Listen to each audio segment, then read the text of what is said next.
Oui, bien, bonjour. Donc aujourd'hui, nous étions rassemblés, un certain nombre d'associations, de comités, d'organisations syndicales et politiques, pour, à l'appel d'un appel national, pour exprimer la colère d'un certain nombre de citoyens suite aux morts de Naël, qui a été tué récemment par un policier à bout portant.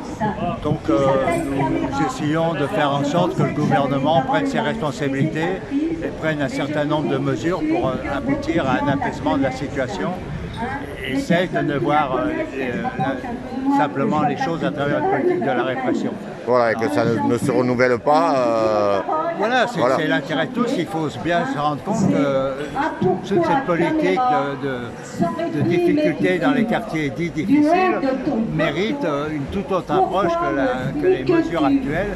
Et que si on veut qu'on puisse continuer à vivre ensemble, il faut effectivement permettre à ces quartiers, et à ces jeunes surtout, de pouvoir se sentir français comme Oui, parce que ce qu'on constate, c'est qu'il y a des aides au niveau, par exemple, de l'ANRU, mais c'est uniquement financier, si je peux dire, de l'État. Mais ensuite, au niveau de l'emploi et au niveau du... Bien sûr, il y a une grosse discrimination. Le changement climatique participe aussi à ça. Ils ont beaucoup plus de mal pour payer les loyers, pour payer les charges et tout ça. Mais je crois que sur le fond, affirmer qu'il y a eu des milliards qui ont été déversés sur les banlieues, que vraiment on ne voit pas pourquoi ils osent se plaindre.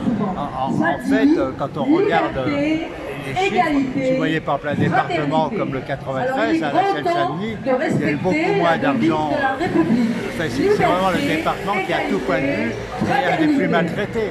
Oui. Donc on ne peut pas dire qu'il y a eu ces fameux milliards, c'est pas vrai. Donc oui, il y a eu des tentatives de briquer la ville, mais ils sont très vite oubliés.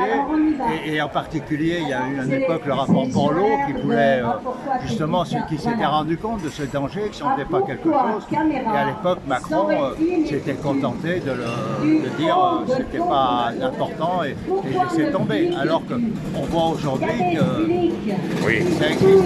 Et donc il y a différentes manifestations, je crois qu'il y en a à Montpellier, dans toute la France. Aujourd'hui il y avait à Montpellier, il y en avait un peu sur l'ensemble de la France, c'était suite à un appel national. Donc au début il y avait 90 associations qui avaient fait ça, hier ils étaient 122.